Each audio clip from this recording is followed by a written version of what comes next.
la silueta de una golondrina a la luz de la luna, a la luz de la luna. El revuelo de un pez que en mis sueños he de conservar y su forma lograr no me abruma.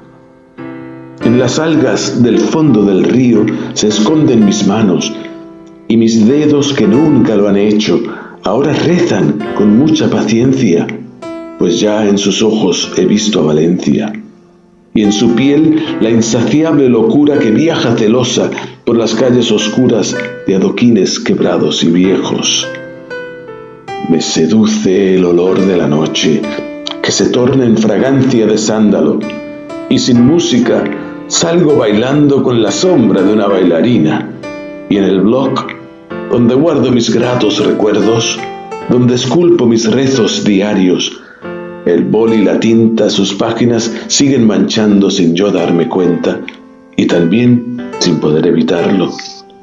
Y esta habitación no la conozco, ya no es mi morada. Mi morada es ahora la noche.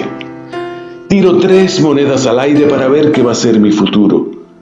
Y esos dedos, las garras de un ángel, que ha dejado su huella implacable en mi almohada. Y a pesar de todo esto, el olor de mi cama sigue siendo de sándalo.